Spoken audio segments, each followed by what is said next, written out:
Allahu Akbar, Allahu Akbar. Alhamdulillah,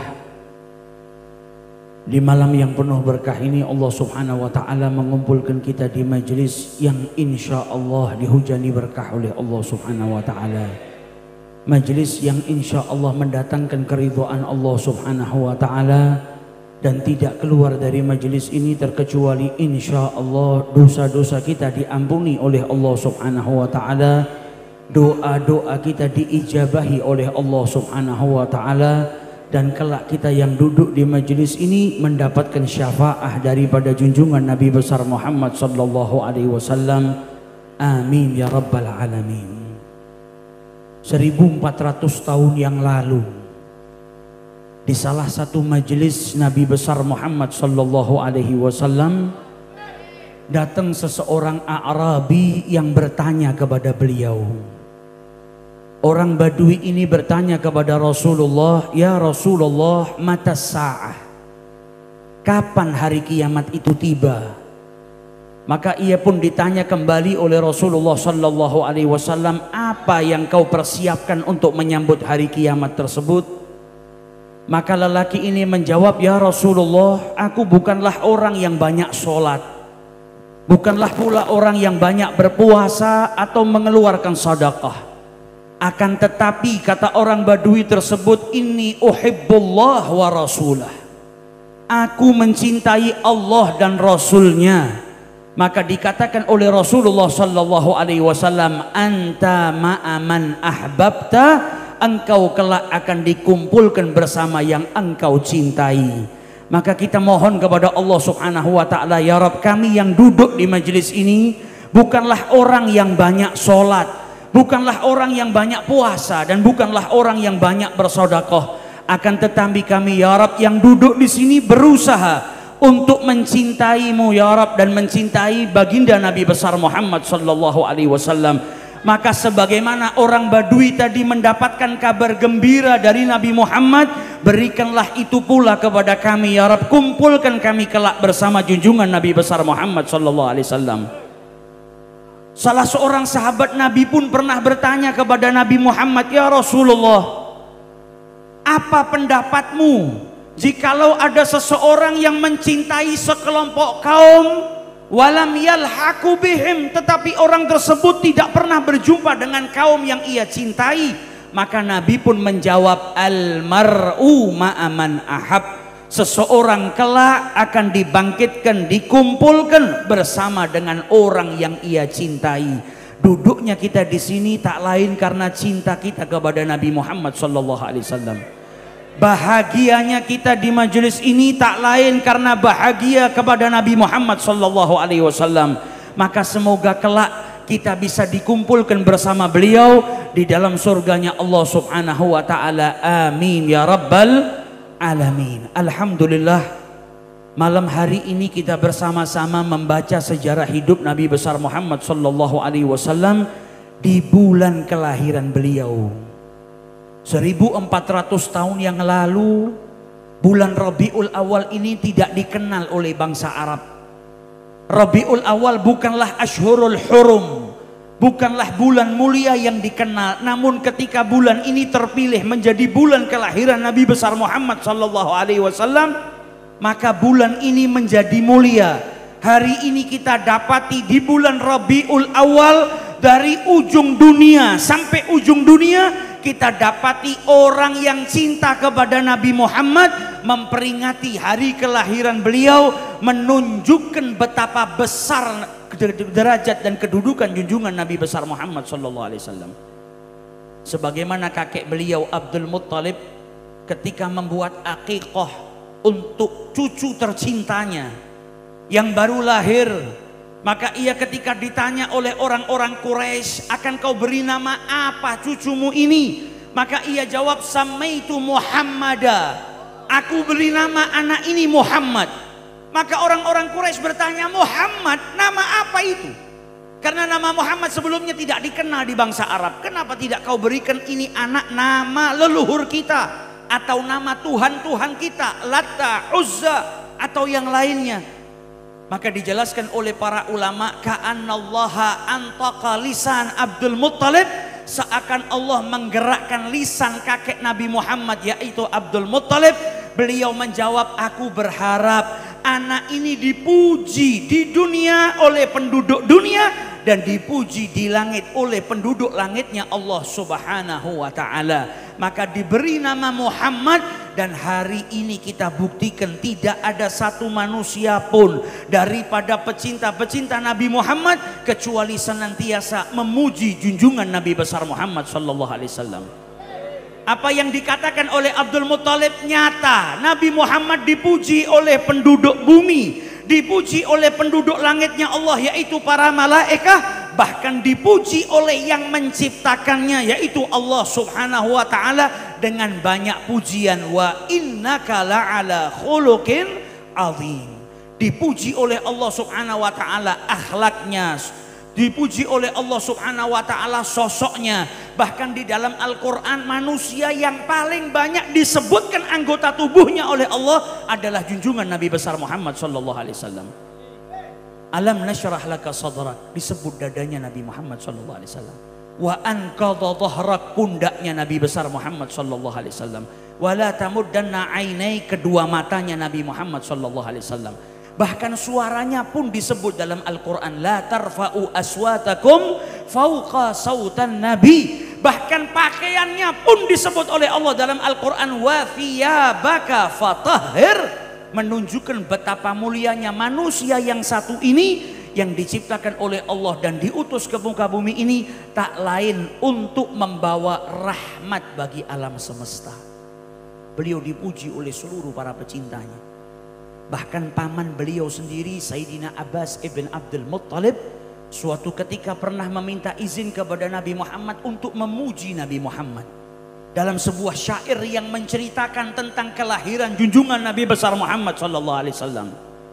Ia pun berkata kepada Nabi Muhammad, ya Rasulullah, i'dzinli an amtadihak, izinkan aku untuk memujimu ya Rasulullah. Apa jawab Nabi Muhammad? Qul la yafdudillahu fa, katakan wahai pamanku Abbas. Maka didoakan oleh Nabi Muhammad sallallahu alaihi wasallam mulutnya Sayyidina Abbas ibn Abdul Muttalib, sehingga diriwayatkan Abbas bin Abdul Muttalib sampai usianya tua tidak ada satu biji pun dari giginya yang lepas berkat doanya Nabi Muhammad sallallahu alaihi wasallam.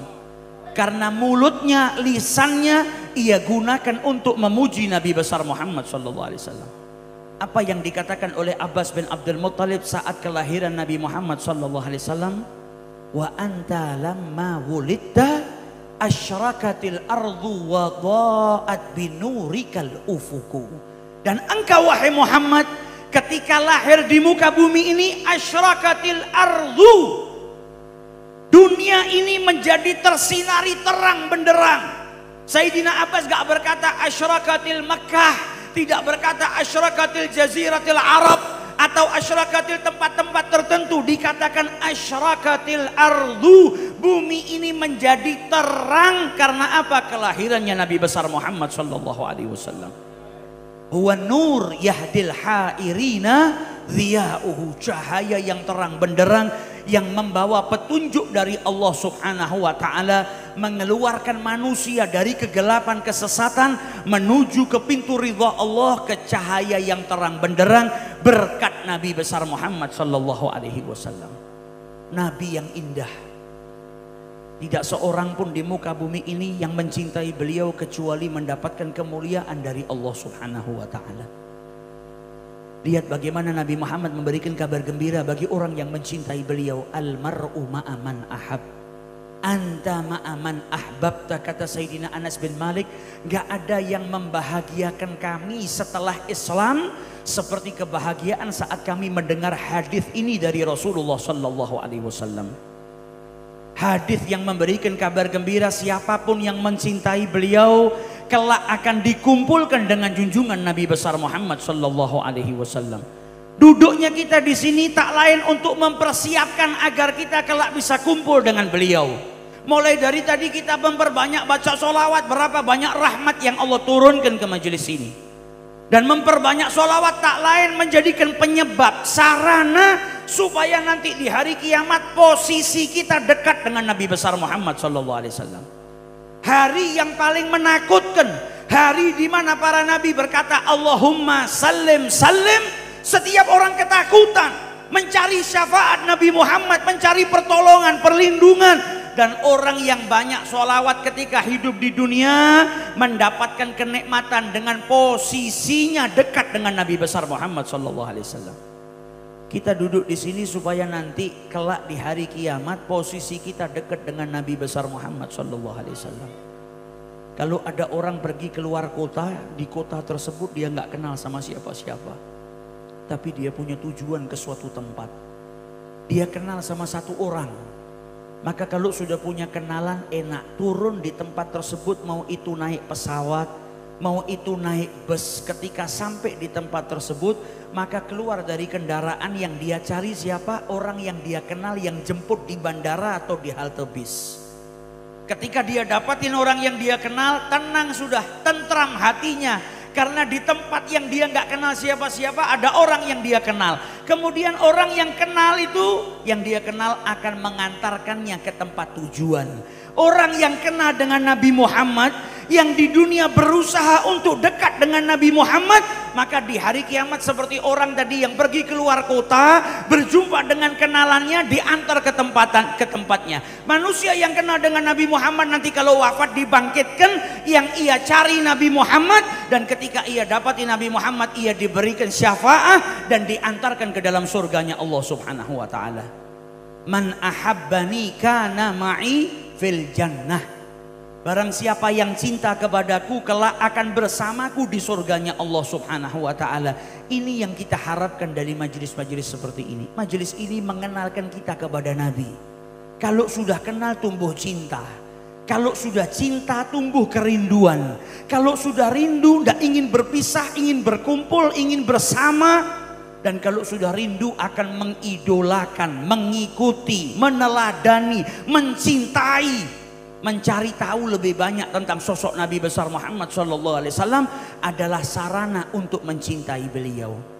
Kita kalau cinta orang saja kita cari tahu kapan hari lahirnya. Kita kalau jatuh cinta sama orang lain kita cari tahu apa hobinya, apa makanan kesukaannya, apa warna kesukaannya. Lantas kalau kita cinta sama Nabi Muhammad, masa kita nggak cari tahu apa yang dicintai sama Nabi dan apa yang dibenci oleh Nabi Muhammad SAW. Ketika kita cinta kepada Nabi Muhammad, harusnya kita gali lebih dalam apa yang membuat Nabi bahagia dan apa yang dibenci oleh Nabi Muhammad. Ketika kita cinta sama orang, maka hari ini tidak ada orang yang jatuh cinta kecuali mencari sarana bagaimana saya bisa mendapatkan kekasih saya, cinta saya dibalas dengan cinta, dan bagaimana saya bisa terhubung kepada orang tersebut. Ketika kita cinta dengan Nabi Muhammad, harusnya kita mencari tahu bagaimana saya bisa terhubung dengan Nabi Muhammad SAW. Salatan yattasilu biha ruhul musalli alaihi bih. Salawat adalah jalan untuk mengikat kita, mempersatukan kita, menguatkan koneksi kita, hubungan kita dengan Nabi Muhammad SAW. Majelis seperti ini ngajak kita untuk lebih cinta kepada Nabi Muhammad, supaya nanti di hari kiamat kita nggak jauh-jauh dari Nabi Muhammad, supaya nanti di hari kiamat kita bisa punya posisi yang dekat dengan Nabi Muhammad SAW. Dengan syarat mencintai Nabi Muhammad melebihi daripada apapun yang kita miliki. Nah, ini yang butuh perjuangan. Kalau orang tidak terus melatih dirinya untuk cinta kepada Nabi Muhammad, maka nggak akan naik kecintaannya. Tidak akan nyampe ke derajat lebih mencintai Nabi ketimbang dirinya, ketimbang anaknya, ketimbang hartanya, ketimbang orang tuanya. Yang bisa sampai ke derajat yang seperti itu adalah orang yang punya usaha, punya mujahadah untuk meningkatkan kecintaannya kepada Rasulullah SAW. Kita itu diperintahkan cinta kepada Nabi Muhammad bukan cuma sekedar cinta, tapi mencintai beliau melebihi daripada kedua orang tua, anak dan seluruh manusia. Mencintai beliau melebihi daripada diri sendiri, melebihi daripada harta.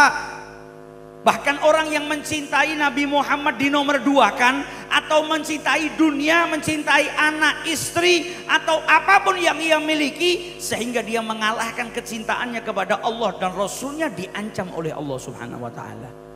Qul in kana aba'ukum wa abna'ukum wa ikhwanukum wa azwajukum wa ashiratukum wa amwalun iktaraftumuha wa tijaratun takhshawna kasadaha wa masakinun tardawnaha. Hal-hal ini disebutkan oleh Allah Subhanahu wa ta'ala. Kalau ini semua, ahabba ilaikum minallahi wa rasulihi wa jihadin fi sabilihi, lebih kalian cintai daripada Allah dan Rasulnya dan berjuang di jalannya, diancam oleh Allah, fatarabbasu hatta ya'tiyallahu bi amrihi wallahu la yahdil qaumal fasikin. Maka nggak boleh kita mencintai harta melebihi daripada kecintaan kita kepada Nabi Muhammad. Nggak boleh kita mencintai orang tua, anak melebihi daripada kecintaan kita kepada Nabi Muhammad. Tapi jadikan Nabi Muhammad kecintaan kita setelah Allah Subhanahu wa ta'ala. Dan seseorang nggak mungkin bisa cinta kepada Allah kecuali melalui Nabi besar Muhammad sallallahu alaihi wasallam. Bahkan kecintaan Allah kepada hambanya diikat dengan ittiba dengan nabinya. Qul in kuntum tuhibbunallaha fattabi'uni. Ketika orang sudah bisa ngikutin jalannya Nabi Muhammad, cintanya baru diterima oleh Allah dan dibalas cinta oleh Allah. Yuhibbukumullah wa yaghfir lakum dzunubakum. Nah, ini yang butuh perjuangan. Hadirnya kita di majelis-majelis seperti ini tak lain untuk menggali lebih banyak tentang Nabi Muhammad, untuk kenal lebih dalam tentang Nabi Muhammad. Karena semakin kita kenal beliau, semakin cinta. Semakin kita tahu betapa cintanya Nabi Muhammad kepada kita, menjadikan kita semakin cinta kepada beliau. Sayyidina Anas ibnu Malik diriwayatkan oleh Al-Imam At-Tirmidzi pernah meminta kepada Nabi Muhammad agar diberikan syafaat. Dia berkata kepada Rasulullah, sa'altu Rasulullah sallallahu alaihi wasallam an yashfa'ali yaumal qiyamah. Aku minta kepada Nabi Muhammad sallallahu alaihi wasallam agar aku diberikan syafaat kelak di hari kiamat. Apa jawaban Nabi Muhammad? Ana fa'ilun insyaallah. Aku akan lakukan insyaallah. Maka Anas ibnu Malik kemudian bertanya kepada Nabi Muhammad, di mana aku bisa mendapati dirimu ya Rasulullah kelak di hari kiamat? Maka Nabi menjawab, awwala ma tatlubuni ala sirat. Pertama yang kau cari aku yaitu di siratal mustaqim. Fa in lam alqaka ya Rasulullah, kalau saya enggak dapati engkau di sirat, di mana saya mencari dirimu? Maka Nabi pun menjawab, di mizan, di tempat timbangan amal manusia. Fa in lam alqaka, kalau saya nggak dapat engkau di sana, maka Nabi Muhammad menjawab, fatlubni indal haud, maka carilah saya, dapatkan saya di telaga, di haudnya Nabi besar Muhammad sallallahu alaihi wasallam. Dan kemudian Nabi Muhammad berkata, fa inni la ukhti'u hadhihi thalatha mawatin. Sesungguhnya aku tidak meninggalkan ketiga tempat ini. Nabi Muhammad kalau nggak di siratal mustaqim, di mizan. Kalau nggak di timbangan amal manusia, beliau berada di haud. Apa yang dilakukan oleh Rasulullah? Dari satu tempat pindah ke tempat berikutnya, pindah ke tempat berikutnya. Beliau di hari kiamat mau bersusah payah, capek memberikan kita umatnya syafaat agar diselamatkan dari siksanya Allah Subhanahu wa ta'ala. Tanyakan kepada diri kita pernah nggak capek buat Nabi Muhammad? Tanyakan kepada diri kita, pernahkah kita rindu kepada Nabi Muhammad? Dan Nabi Muhammad 1400 tahun yang lalu sudah menyatakan kerinduannya kepada umat yang datang setelah Nabi, beriman kepada Nabi tapi tidak pernah berjumpa kepada Rasulullah. Dikatakan sebagai ahbabi, dalam riwayat ikhwani. Kita yang gak pernah capek buat Nabi, yang kadang lupa sama Nabi Muhammad, kadang melewatkan 1 hari, 1 minggu, 1 bulan lupa dengan Nabi, gak bersolawat dengan Nabi. Nabi di hari kiamat pun gak pernah lupa dengan umatnya. Beliau rela bersusah payah dari siratal mustaqim ke mizan, ke haud, tak lain untuk menolong umatnya, memberikan syafaat kepada umatnya. Bahkan di haud beliau bukan hanya memberikan syafaat, tapi memberikan minum kepada umatnya yang kehausan, di mana yang minum dari telaga tersebut tidak akan lagi dia merasa kehausan sampai yaumil qiyamah. Betapa beruntungnya kita yang lahir menjadi umatnya Nabi besar Muhammad sallallahu alaihi wasallam. Betapa beruntungnya kita yang terpilih menjadi umatnya Nabi besar Muhammad SAW. Maka renungi ini supaya apa? Bertambah kecintaan kita kepada beliau. Semakin dalam kita merenungi sosok Nabi Muhammad, semakin dalam kita merenungi bagaimana cintanya Nabi Muhammad kepada umatnya, maka kita akan semakin cinta.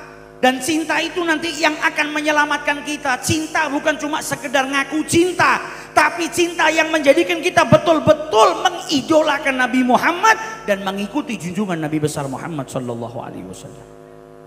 Bukan cuma ngaku cinta. Sahabat Nabi dulu ada yang masih muda namanya Talha ibnul Barra dari suku Bani Salim ibnu Auf. Suku yang letaknya dekat dengan Masjid Quba. Pemuda ini menyatakan cintanya kepada Nabi Muhammad dan Nabi pun terkejut dengan cinta yang luar biasa yang dimiliki oleh anak muda ini. Maka Talha ibnul Barra pun berkata kepada Nabi Muhammad, "Ya Rasulullah, murni bima syi'ta lan a'sika abada." Wahai Rasulullah, perintahkan aku apapun yang kau mau, aku tidak akan menolak perintahmu. Ditanya sama Nabi, benar apa yang kau katakan? Benar ya Rasulullah, apapun kau perintahkan aku akan lakukan. Maka Nabi pun berkata kepada Talha ibnul Barra, kalau begitu idhab faktul abad, pergi kau dan bunuh ayahmu. Maka tanpa berpikir panjang ini anak muda meninggalkan Nabi Muhammad untuk melakukan apa yang diperintahkan sama Nabi. Ketika Nabi melihat keseriusan anak ini, maka beliau panggil, "Aqbil, aqbil, kembali wahai Talha, innani lam ub'ats bi qati'atir rahim." Aku itu enggak diutus sama Allah untuk memutus tali silaturahmi. Tadi saya cuma mau mengetes bagaimana kecintaanmu kepadaku, dan Talha telah membuktikan kecintaannya kepada Nabi Muhammad SAW. Saking cintanya sama Nabi Muhammad, diriwayatkan Talha itu ketika sakit, maka Nabi Muhammad dari Madinah berjalan menuju ke Bani Salim ibnu Auf untuk menjenguk anak kecil yang bukan siapa-siapa. Ketika sakit dijenguk oleh Nabi besar Muhammad SAW. Lihat bagaimana indahnya akhlaknya Nabi Muhammad. Hari ini kita yang ngaku sebagai umatnya Nabi, terkadang kita punya saudara yang berhari-hari sakit kita nggak jenguk. Terkadang kita punya kerabat yang berhari-hari sakit kita nggak jenguk. Terkadang tetangga kita sakit sampai meninggal dunia tak sekalipun kita menjenguk. Nabi Muhammad tinggal di kota Madinah, Talha di luar Madinah, di Bani Salim ibnu Auf sakit. Di malam hari Nabi Muhammad keluar di musim dingin yang luar biasa. Beliau tembus cahaya suasana yang dingin yang luar biasa. Beliau tidak peduli untuk apa? Menjenguk anak, bukan anak raja, bukan anak pejabat, hanya anak biasa. Tapi di hatinya terdapat kecintaan yang luar biasa kepada Nabi Muhammad SAW. Dijenguk sama Nabi Muhammad. Setelah itu Nabi berkata kepada keluarganya, Talha, aku lihat anak ini sudah dekat dengan ajalnya. Kalau anak ini meninggal dunia, maka cepat-cepat kuburkan, jangan ditunda. Dan kalau anak ini meninggal dunia, panggil aku dan kabari aku. Aku ingin menyolatkan anak ini dan menyaksikan pemakamannya. Maka Talha tak lama bangun dari siumannya. Dia bertanya, adakah Rasulullah mengunjungiku? Maka dijawab oleh orang tuanya, ya Rasulullah mengunjungimu. Kemudian Talha berkata, nanti kalau saya meninggal dunia di malam hari, tolong jangan kabarkan Nabi Muhammad SAW. Jangan panggil beliau, makamkan saya segera. Maka orang tuanya berkata, Talha, bukankah Nabi Muhammad itu orang yang paling kau cintai? Dan Nabi sendiri mewasiatkan kalau engkau wafat, Nabi Muhammad itu dikabarin supaya bisa menyaksikanmu. Kenapa kau malah menolak ngabarkan kepada Nabi Muhammad? Kata Talha, saya takut kalau saya wafat di malam hari, kalian kabarkan kepada Nabi Muhammad. Nanti Nabi Muhammad keluar di malam hari, kemudian ada Yahudi yang mencelakakan Nabi besar Muhammad SAW. Ini anak mau mati, mau meninggal ke dunia, masih memikirkan keselamatannya Nabi Muhammad. Cinta yang hakiki. Sama seperti sahabatnya Nabi Muhammad ketika hendak menjemput ajalnya, ditanya oleh Abu Sufyan, bagaimana kalau engkau saya kembalikan kepada keluargamu? Dan Abu Sufyan saat itu masih musyrik, belum masuk Islam. Dan Rasulullah Muhammad yang menggantikan dirimu di sini untuk dihukum mati. Maka apa jawab sahabat Nabi? Aku tidak rela kakinya Nabi tertusuk duri, sedangkan aku bersama keluargaku dalam keadaan baik-baik saja. Tertusuk duri saja tidak rela. Sampai menjadikan Abu Sufyan mengatakan apa? Ma ra'aitu minan nasi ahadan yuhibbu ahadin kahubbi ashabi Muhammadin Muhammada. Aku nggak pernah ngelihat manusia yang mencintai manusia seperti kecintaan sahabat Muhammad kepada Nabi besar Muhammad sallallahu alaihi wasallam. Ini mahabbah. Kita nggak punya mahabbah yang seperti itu. Tapi paling tidak kita bisa berjuang untuk betul-betul mencintai Nabi Muhammad SAW. Hari ini kalau ada orang ngaku cinta sama Nabi, ujiannya nggak sebesar zaman dulu. Zaman dulu untuk membuktikan cintanya kepada Nabi Muhammad melebihi daripada keluarga, anak, bapak, istri. Sama Allah dituntut untuk membuktikan. Lihat bagaimana cintanya para sahabat Nabi kepada Rasulullah. Ketika sudah mengaku cinta, mengatakan cinta kepada Nabi Muhammad, datang ujian. Di perang Badar bapak muslim dihadapkan dengan anaknya yang kafir. Di perang Badar ada sahabat Nabi yang anaknya muslim, bapaknya kafir. Di perang Badar peperangan bersama Rasulullah dituntut para sahabat untuk membuktikan kecintaannya, mana yang kau cintai, Allah wa Rasuluh atau abaukum wa abnaukum wa ikhwanukum wa azwajukum wa ashiratukum. Bahkan ketika Nabi berhijrah ke Madinah, para sahabat pun membuktikan kecintaannya melebihi daripada harta. Amwalun iktaraftumuha.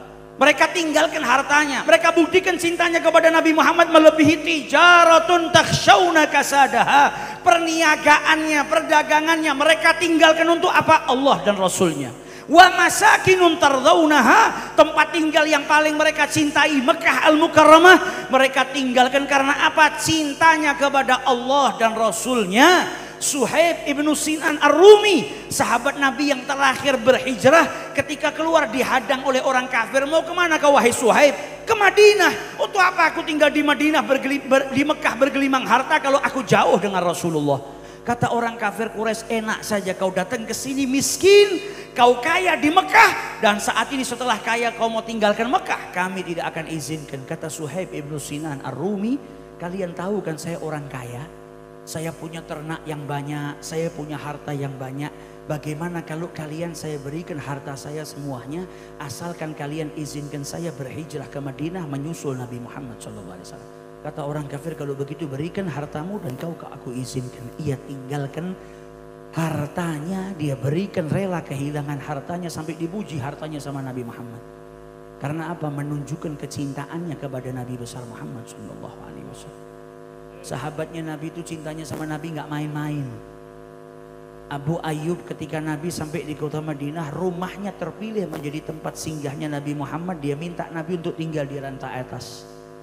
Rasulullah menolak, bukan karena lantai atas lebih jelek. Kata Nabi Muhammad, lebih mudah orang yang mau berkunjung kepada saya kalau saya di lantai bawah. Abu Ayyub tinggal di lantai atas terpaksa karena itu permintaannya Nabi Muhammad. Dia cari tahu Nabi tidur di sebelah mana, sebelah sini, maka Abu Ayyub tinggal di sebelah sana. Gak berani di atasnya Nabi Muhammad.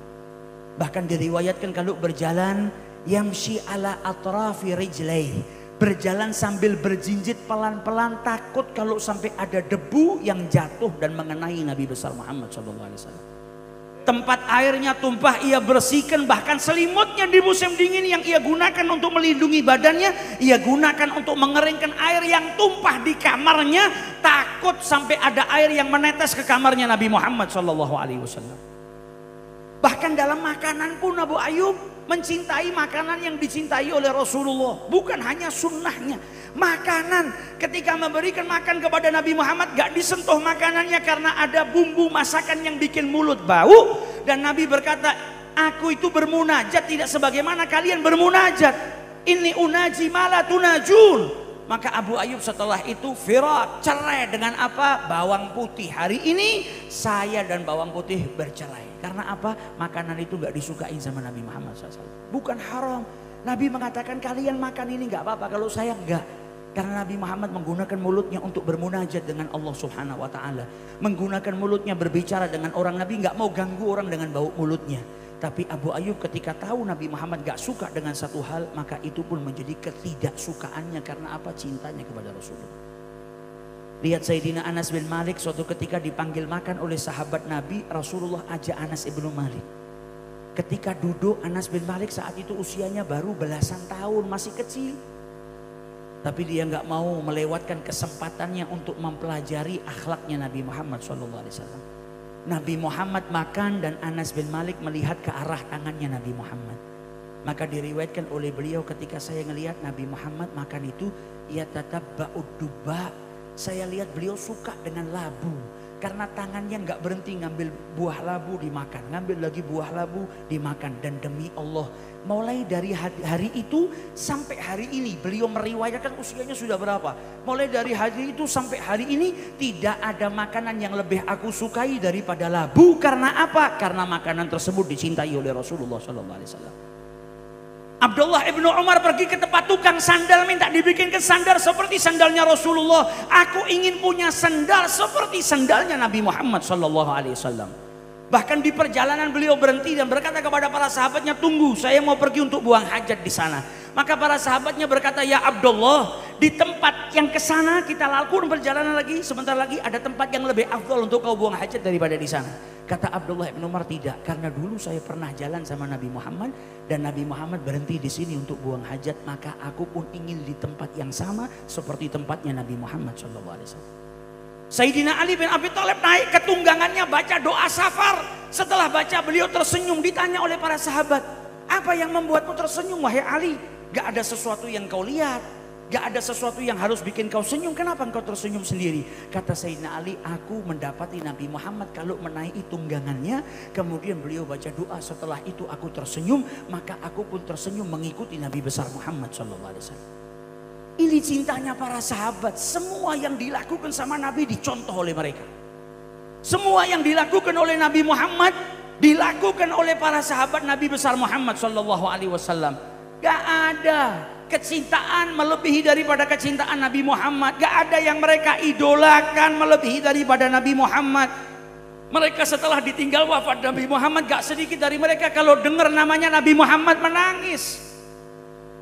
Kita yang duduk di sini yang ngaku cinta sama Nabi Muhammad, minimal dalam sehari kita mendengar namanya Nabi Muhammad diserukan 10 kali. Asyhadu anna Muhammadar Rasulullah. Adakah getaran di dalam hati kita ketika mendengar namanya Nabi dikumandangkan dalam adzan asyhadu anna Muhammadar Rasulullah? Atau sama sekali tidak tergerak hati kita, atau bahkan kita nggak peduli dengan seruan adzan tersebut? Bilal ibn Rabah ketika sudah lama nggak adzan, diperintahkan oleh Al Hasan wal Husain mengumandangkan adzan, maka ketika sampai pada kalimat asyhadu anna Muhammadar Rasulullah, habis suaranya tidak bisa melanjutkan adzannya.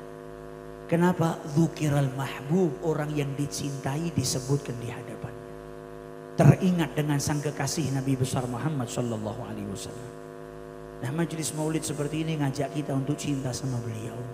Nambah mahabbah kita kepada beliau, supaya cinta ini kelak akan menyelamatkan kita, menjadikan posisi kita dekat dengan Nabi besar Muhammad sallallahu alaihi wasallam.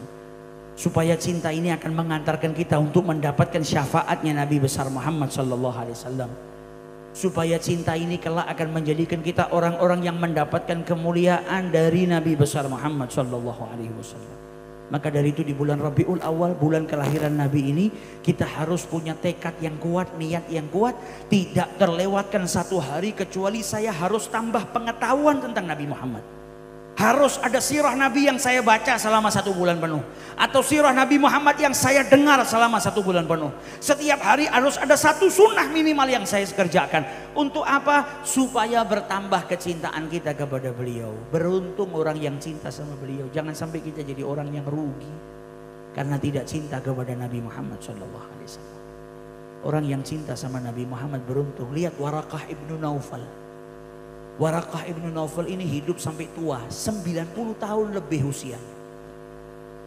Apakah dia dapat keberuntungan dalam hidupnya? Ternyata keberuntungan dalam hidupnya hanya sesaat sebelum meninggalnya, ketika dia kenal dan beriman kepada Nabi Muhammad SAW.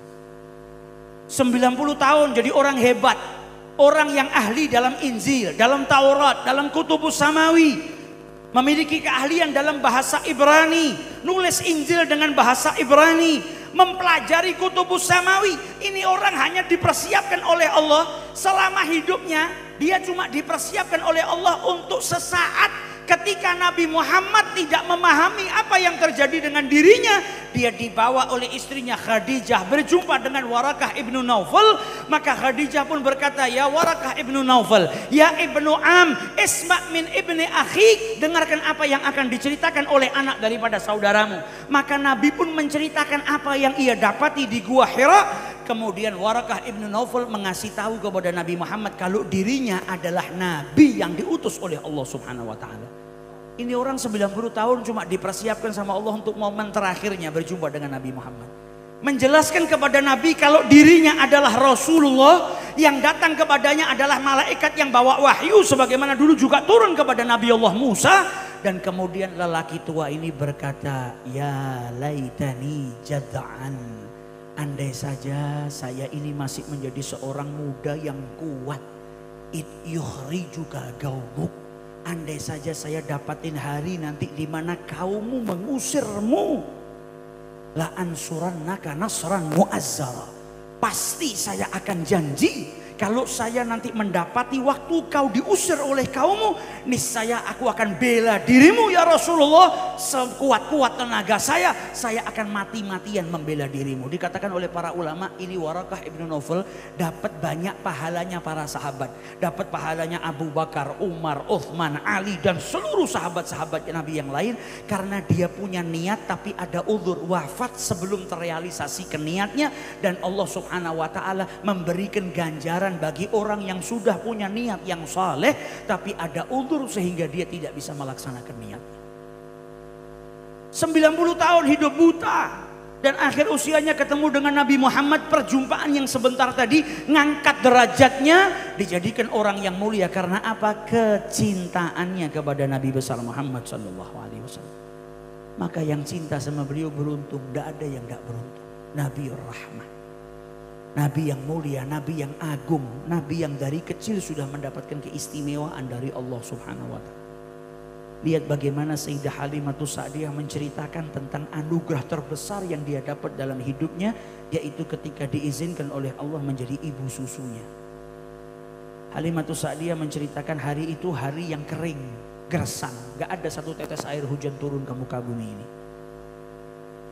Kata Halimatus Sa'diyah, dan saya gak punya apa-apa, paceklik, miskin, gak punya apa-apa. Akhirnya kami pun dari wanita-wanita Bani Sa'ad keluar ke Mekah untuk cari anak supaya bisa disusuin. Karena dulu orang Arab juga kalau punya anak di Mekah, mereka titipkan anaknya kepada wanita-wanita di desa untuk disusuin supaya anaknya gak kena wabah penyakit. Wanita-wanita Bani Sa'ad memang biasa keluar bekerja apa? Menyusuin anak orang, dapat upah dari pekerjaan tersebut. Kata Halimatus Sa'diyah, di perjalanan saya nggak tidur sama suami saya dan anak saya yang masih kecil yang masih menyusu. Karena apa? Kami nggak punya makanan. Saya nggak makan, suami saya nggak makan. Onta kami tidak meneteskan satu tetes air susu pun karena onta tersebut juga tidak punya makanan. Keledai kami jalannya paling lambat. Yang lain sudah sampai ke Mekah, kami masih belum sampai di Mekah. Anakku tidak tidur semalaman karena air susuku tidak keluar. Karena apa? Tidak ada makanan dan minuman yang masuk ke dalam perutku. Luar biasa cobaannya. Sampai akhirnya Halimatus Sa'diyah berharap agar mendapatkan pertolongan dari Tuhan, supaya diberikan jalan keluar dari permasalahannya. Sampai akhirnya sampai di Mekah, Halimatus Sa'diyah menceritakan tidak ada satu wanita pun dari Bani Sa'ad kecuali sudah mendapatkan tawaran untuk menyusui Nabi Muhammad, tapi mereka semuanya menolak. Abdul Muthalib sudah mencarikan ibu susu. Setiap wanita dari Bani Sa'ad yang datang ditawarin, susuin cucu saya, tapi wanita dari Bani Sa'ad semuanya nolak. Halimatus Sa'diyah pun ketika ditawarin untuk menyusui Nabi Muhammad, ia pun menolak. Karena wanita-wanita itu berharap dapat gaji, dapat imbalan dari pekerjaannya. Kalau anak ini anak yatim, maka apa yang bisa diberikan oleh ibunya, apa yang bisa diberikan oleh kakeknya, maka ditolak. Sampai akhirnya Halimah nggak dapat anak untuk disusui. Maka ia berkata kepada suaminya, wahai suamiku, aku nggak mau pulang bersama dengan sahabat-sahabatku, hanya aku saja yang nggak dapat anak untuk disusui.